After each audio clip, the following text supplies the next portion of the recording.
or be somewhere else, they'll report only directly to me. They will have the closest possible relationship of me. They will have the support of my office any way I can get it to help our new vice president help us continue to move the campus forward. Vice President's office will be here in this building with me so that we can communicate constantly as we need to. We are going to have diversity sensitivity training for all students at the University of Oklahoma starting this fall. We are working on the best way to deliver that training to all incoming students, not just those who go through Camp Crimson, but to all of them and to all of our existing students. Because we have to better understand each other's needs. And from that understanding will come more respect, the kind of respect that we must have and the kind of community we want to develop. You know, we're an educational institution. And it's extremely important in an educational institution that we learn from what has just happened. That as we go forward with our lives, we learn lessons that need to be learned from what has happened to us. And sometimes crises can also be moments of opportunity. I've been meeting with many groups, large and small, of our students and talking to them about what we need to do together. The opportunity we have, not only to make our sense of community and family on this campus even stronger, but the opportunity we have to reach out to our entire country, the whole American community, and try to make a difference. I will in a moment release the results of our internal investigation and also our response, including the appropriate disciplinary actions that we've taken for several other students, approximately 25, in addition to the disciplinary actions that we have already taken with students and the disbanding of the chapter. In all of these cases, I can tell you that the individuals involved who have received disciplinary action have accepted that action, and that disciplinary action will be carried out. It is important that when we make serious mistakes as individuals or as organizations, we're held accountable for them. We pay a price, and then we move forward. And that's exactly what we're trying to do at the University of Oklahoma. And we also today want to send a message, as I said, to the rest of the country. This is not just a problem here at this campus or at other university and college campuses across this country. This is a problem in America. We have had an epidemic of racism all across our country. Ferguson, Missouri might be the best known case, but it's all across our country. Every day, every week, there seems to be another one.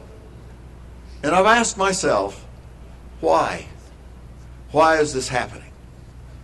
I don't know why it's happening, but I know what we can do in this country of ours. Every single one of us here and every single one seeing me or hearing my voice, we can stop it.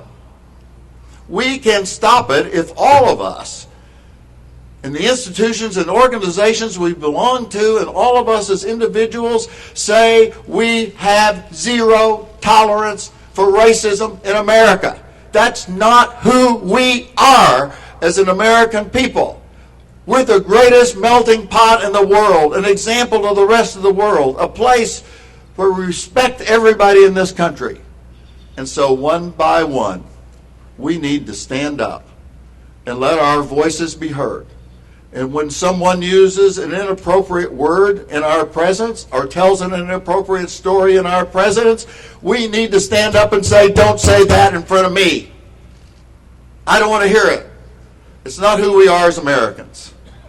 And so we ask the rest of the country, as we work to rebuild our sense of community here at the University of Oklahoma, join us. Join us in this policy of zero tolerance for racism in our society. I don't know what's causing it, but I know how we can stop it. And every single American has it in his power or her power to help put a stop to it. So that's what we're dedicated to doing. I want to thank several people who've helped us during the course of this crisis. I want to help, first of all, our students who've spoken out and said, Sooners are not racists, Sooners are not bigots, Sooners respect and care about each other. This is not our university. This is not who we are. I applaud your courage. I applaud your actions. I applaud your marches. I applaud the fact that you have lifted your voices. You make me extremely proud to be president of this university. I want to thank our faculty and staff who've tried to teach the lessons we've learned from this event in classrooms and all over this university and have helped in such a special way. I want to thank our alumni who've responded to me in a way that I can't even begin to express to you in terms of the numbers of people I've heard from and the strong messages of support I've received. And that includes some of the alumni of the SAE organization. There are many fine people in that organization. They didn't have this chant when they were here and they were involved in this organization. They can't be tarred with the same brush, and especially I want to thank Josh Pyron of my hometown, Seminole, Oklahoma, who was in the SAE chapter here since I've been president. I've known him all of his life. He wrote me a message that I'll remember all of my life about how he felt as a former member of that chapter and how it didn't represent him or his fellow students when he was here. And he's made that public statement. And when you hear from someone from your hometown who has experienced life in that organization himself, you hear a message of support from him saying you've done the right thing as painful as it is. That means a lot to you. I want to thank Judge Mike Burridge, former federal judge, one of the most outstanding trial lawyers in the United States, who has given of his time many, many hours to sit with us as we've made these decisions to make sure that we're following the law, that we're striking that careful balance between individual rights and freedom of expression, no matter how reprehensible, and what the law allows us to do, and what the Civil Rights Law of 1964 allows us to do, to make sure that in a very careful way we have struck the appropriate legal balance. So I want to thank Judge Burridge for his wise counsel, advice, and help during all of this. I want to thank Professor George Henderson, Professor Emeritus here at the University of Oklahoma, who has agreed that he will conduct personally the sensitivity training required for some of the individuals who are being disciplined today. He's a great civil rights pioneer in this state. He's made a tremendous difference in the fabric of our society. And he has counseled me as well during this crisis. And I want to thank Dr. George Henderson for helping us through it. So as we complete this phase, I want to say how vitally important the next phase is. What happens now? What we say to each other, how we work together, how we treat each other, how we find ways to strengthen our family will determine the course and shape of this university for years to come. And I appreciate the efforts which are ongoing now and will continue in the future as we move forward. So I simply want to thank all of you and encourage you. This is not the end.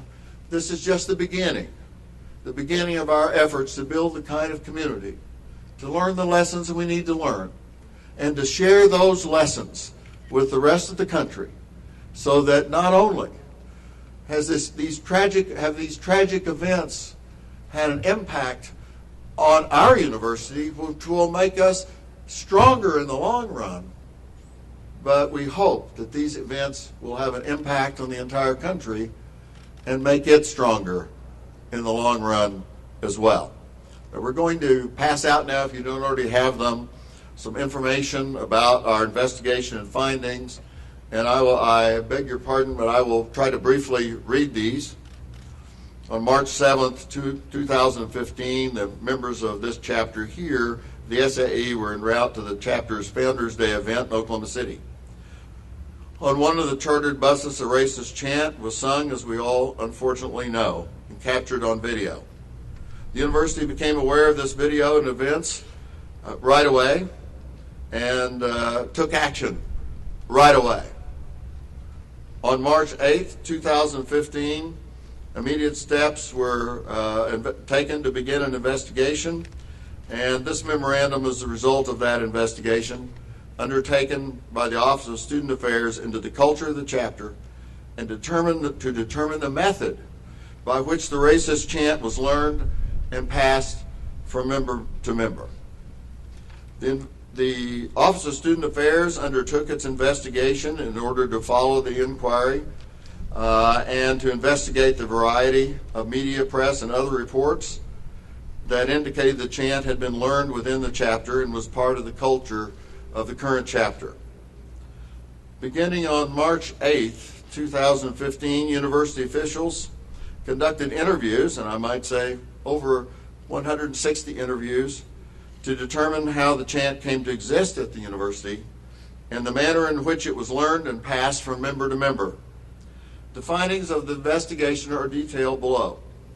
First, the origin of the racist chant at the Oklahoma chapter of SAE was that it was learned by chapter members at a national leadership cruise sponsored by the national organization 4 years ago. That chant was learned and brought back to the local chapter. Over time, the chant was formalized by the local chapter and was taught to pledges as part of the formal and informal pledgeship process. Prior to the chapter's annual Founders Day event on March the 7th, that night, there was alcohol readily available at the fraternity house in violation of the student code and our university regulations. And there is also evidence that a significant number of chapter members were consuming alcohol prior to boarding the bus when the chant was sung. Fourth, a part of the chapter's normal recruitment activities in connection with its founder, as a part of these activities, as a part of the Founders Day event, the chapter had invited approximately 12 high school students who were present at the house and were exposed, some were exposed to the chant on the bus. Fifth, it is clear that during the 4 years since the chant was brought to the university campus, its existence by recent members, that it became part of the institutionalized culture of the chapter. And then there's a brief summary of the disciplinary actions that have been taken. And I state these in a general manner because federal law and appropriate policy prevents me from naming every individual by name and the disciplinary action taken for each individual. I will just summarize the range of those disciplinary actions. Some of you already know about some of them, and I'll list all of them. In addition to the fraternity being disbanded as a result of these findings, the university has issued discipline to involve students ranging from permanent withdrawals, community service, and mandated cultural sensitivity training. Officers of the fraternity have also personally met with representatives of the affected student groups. As I just indicated just a moment ago, that meeting took place in my office, and rendered personal apologies face-to-face to leaders of the African American community here at the University of Oklahoma. That discussion took place, those apologies were rendered, and those apologies were accepted. Now, these are the findings of the investigation. I've provided a summary of the disciplinary actions that have been taken. In addition, I am writing a letter to the executive director, which I'm releasing to you, of the National SAE organization to their headquarters in Evanston, Illinois. I have written as follows to the Executive Director. As a result of the recent unfortunate incident involving SAE members during which they engaged in a racist chant, the University of Oklahoma undertook a comprehensive investigation into how the chant arrived on our campus and how it was learned and institutionalized within the local chapter. Those findings and correspondence from local, I've had findings of the investigation and correspondence from local chapter leaders indicating that their chant was learned by the local chapter members while attending a national leadership cruise on a cruise ship sponsored by the National SAE organization 4 years ago. While there is no indication that the chant was part of a formal teaching of the national organization, it does appear that the chant was widely known and informally shared among the members of the leadership cruise. We recognize that the National SAE organization has taken certain steps to condemn the actions of those engaged in this specific act of racism, and has disbanded the local chapter and is taking steps to expel individual members of the chapter. The matter cannot be closed, in our view, however, until the culture at the national level has been addressed. To that end, the University of Oklahoma is interested in knowing the answers to the following questions. Has the National SAE organization undertaken any investigation to determine the extent to which the chant is being taught or disseminated by individual chapters across the nation? If such an investigation has been conducted by them, as we go back to these national meetings and the cruise where it was seemed to have been first learned, what steps have been taken by the national organization to remedy the situation? And I certainly, personally, and as president of this university, would like to know the extent of their investigation, what they have found, and what they are going to do.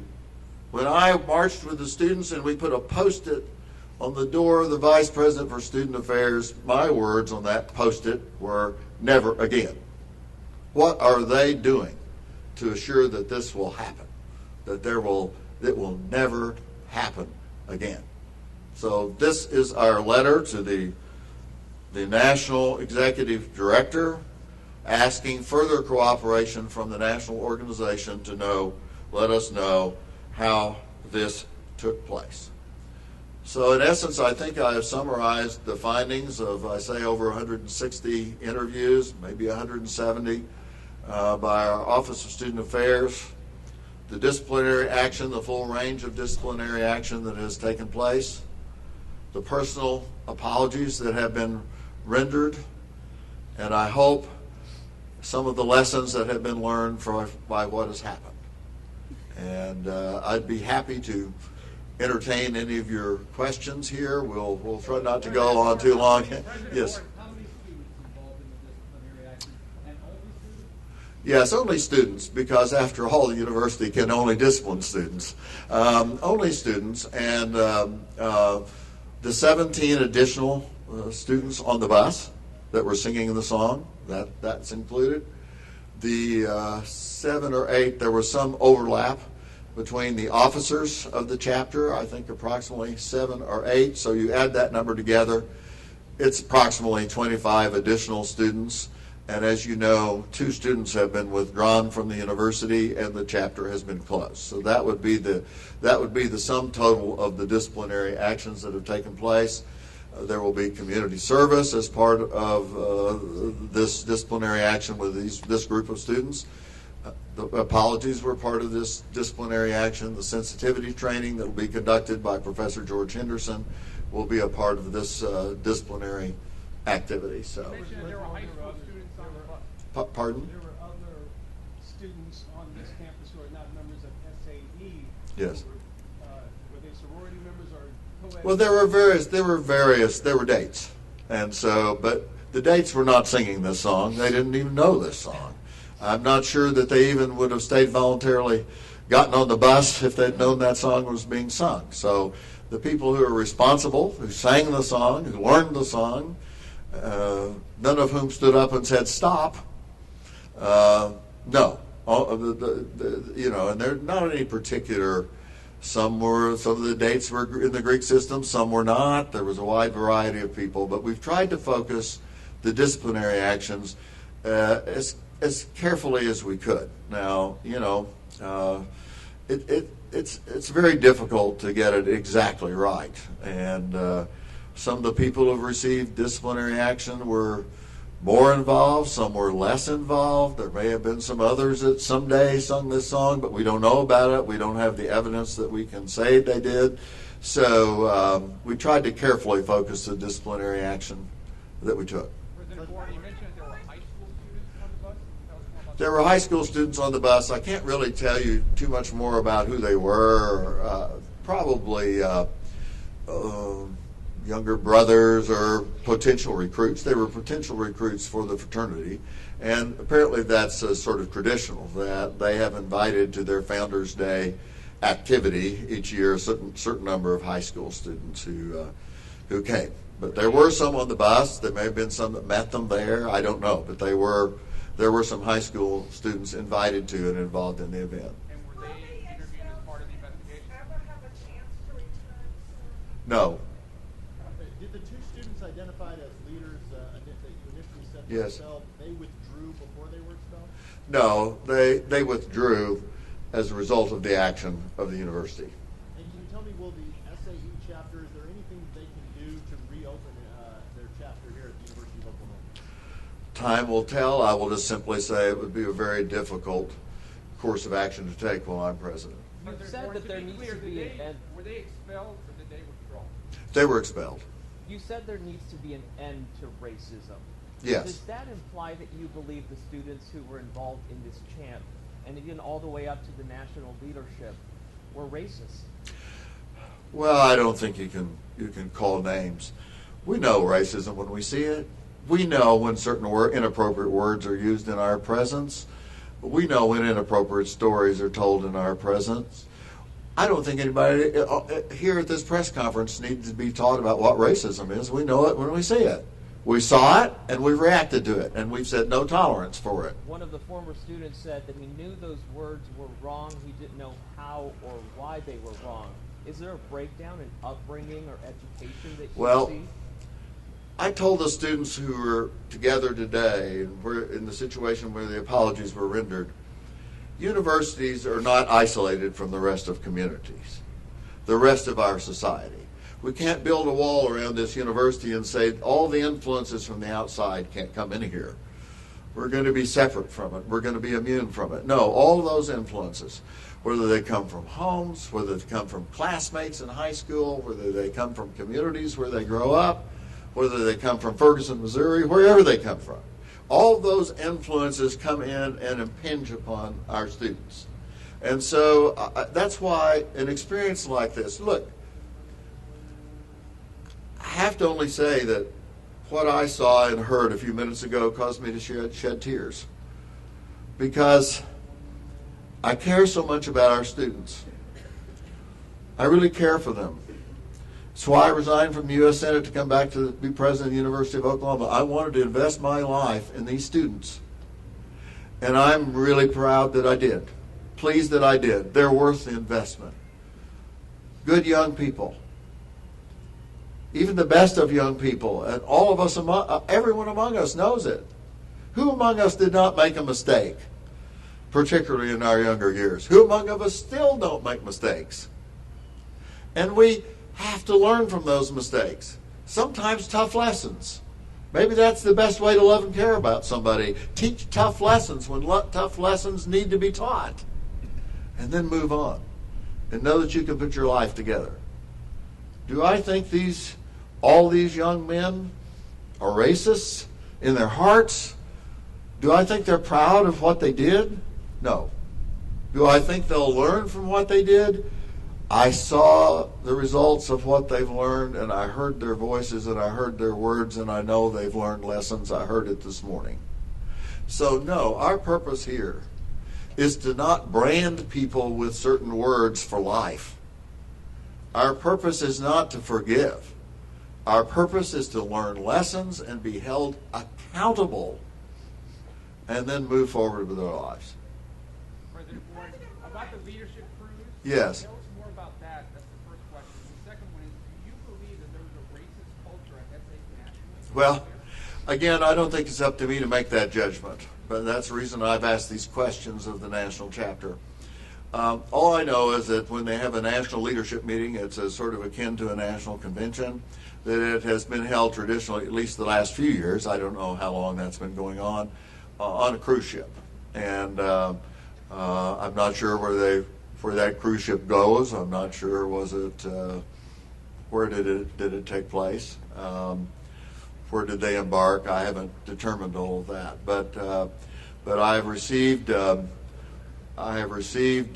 information from members of our current chapter, some of whom were seniors who knew when that happened 4 years ago, and remember when the chant was brought back, and they have indicated that is where it was learned, and they brought it back from that cruise. Does that mean that they were taught it by some official of the national chapter? No, I don't think so. I think it was just there, informally being passed around and sung, but by a lot of people from a lot of places, and then they brought it back. The local SAE refers to that as a horrible cancer, or refers to something as a horrible cancer. You mean some of the members of the chapter here, some of the alumni, they've referred to it as a cancer, and I think again, I just await word from the national chapter as to what they found. Have they conducted an investigation?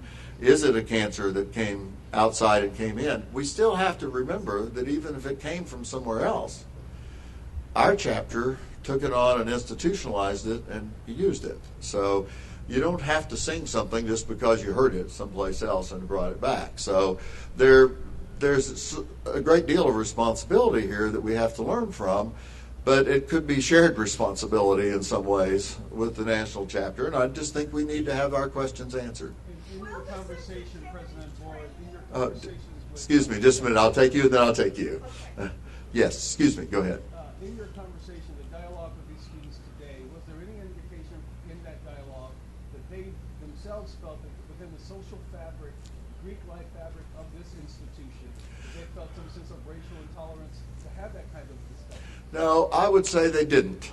And there were African American members of fraternities too, who were present today, as well as white members of fraternities. And it was said that they didn't think that it was in the culture itself to be racist. What they said is, we don't get to know each other well enough.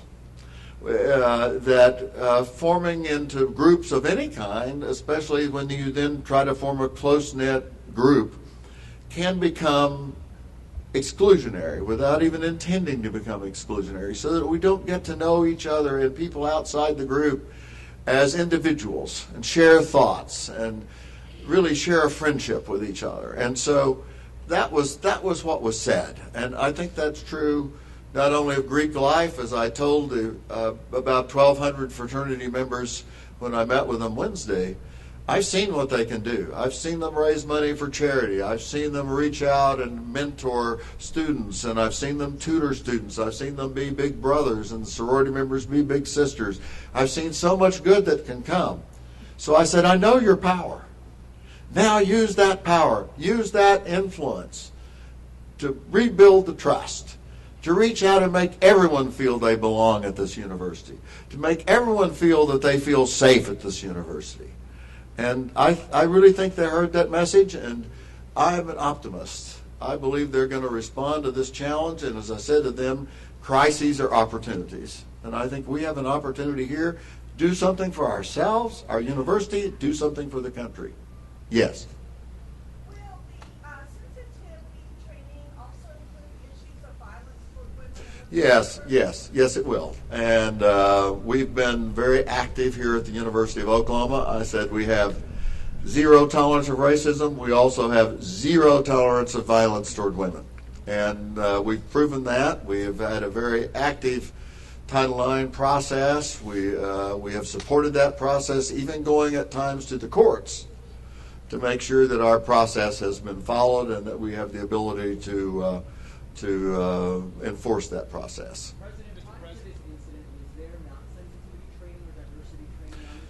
Yes, there has been, but I would say it's not been totally widespread. And I think that what we have to do is go back, and I hope in every way. We have a President's Trophy that awards this kind of activity, this kind of sensitivity, multicultural events, and I could name a score of things that we have at this campus that whose goal and aim is to do sensitivity training. But we don't want anyone to fall through the cracks, so we're going to make it universal. We're going to make it universal. Yes. There's been questions raised about whether or not these students had their free speech rights impacted by this. How do you balance that? Well, that's a very tough balance. And, I'm a person that believes fervently in the freedom of speech. You're right to say it even though I might violently disagree with what you're saying. And I think students need to know that. And universities should be a place of freedom of ideas, a free marketplace of ideas. That's what we are. That's what we should be. But there come times, and I think the Civil Rights Act tried to split that situation where they said if speech is used to create a threatening and hostile environment to the educational experience, then, and I think there's no doubt in this case it was widely broadcast, then you have a right to act. So this was speech spilling over into action in a way, and I think that, to me, we had no choice. I have a friend that says, do right and fear not. We tried to do right. We snuffed it out right then. It took me exactly 2 minutes to decide what to do about closing that house and finding those responsible. And I think that's what we've got to have. I'm sick and tired of us studying everything to death across this. It causes me grave concern. Why don't we call it what it is? It's wrong. Stop it.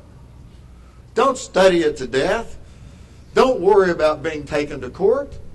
Stop it. And that's what we tried to do. But we tried to do it with sensitivity, again, carefully. And I really appreciate the advice and help of Judge Burridge, who worked with us, and we tried to take great care in taking the appropriate steps. It's a tough call.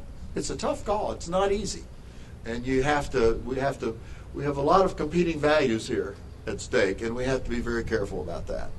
President Boren, to clarify, 25 students were disciplined, 2 of them expelled, and you say no more will be disciplined after? No, yes, we don't plan any further action. This is the close of this chapter.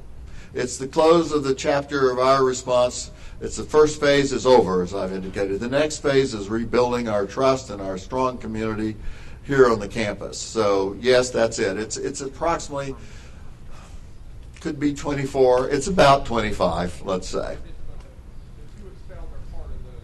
Yes, they're part of that. They're part of that number. And those that were singing on the bus are part of it, and the officers who have to accept accountability.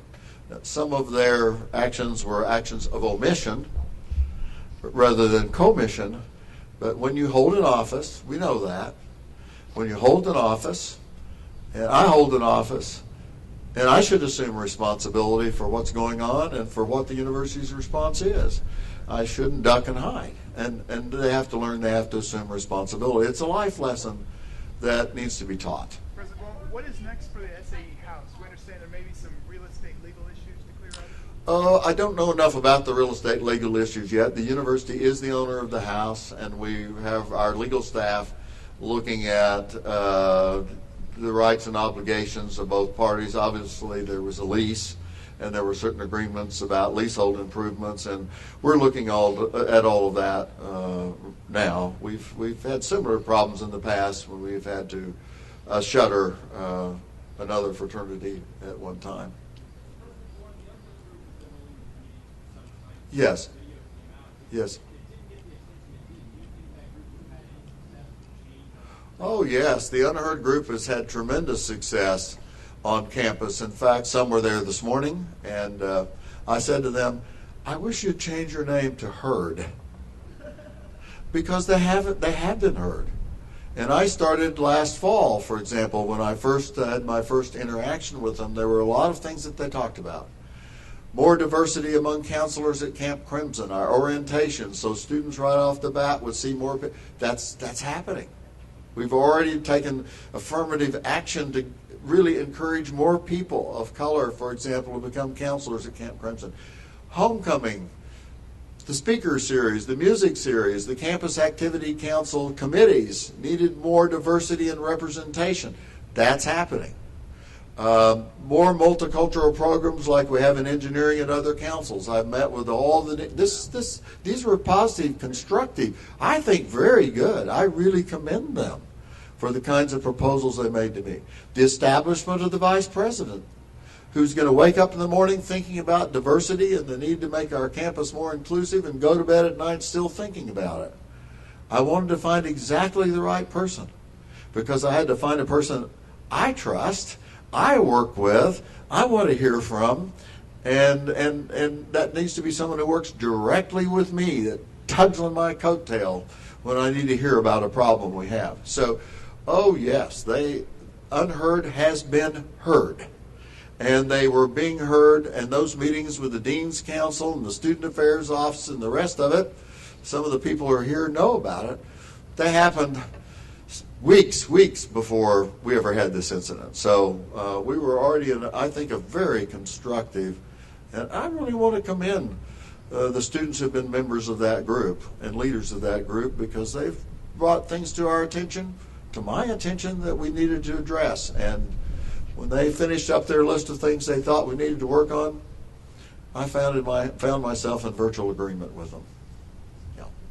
Well, I again want to thank all of you. I apologize. I can't do individual interviews with everyone, but I'll try to, if any of you want to try to find me informally. But I hope this answers most of the questions. As I say, I hope this brings to a close the first phase of our reaction to the events that occurred, the unfortunate, ugly, terrible, heartbreaking events that occurred. And now we're moving forward to the next phase, and we're going to be as vigorous in this next phase of rebuilding, because we have a great community here. We have great students here. I've never been more proud of the vast majority of our students than I am today. So we're going to be moving forward with the next phase of rebuilding that trust. Thank you all very much for being here.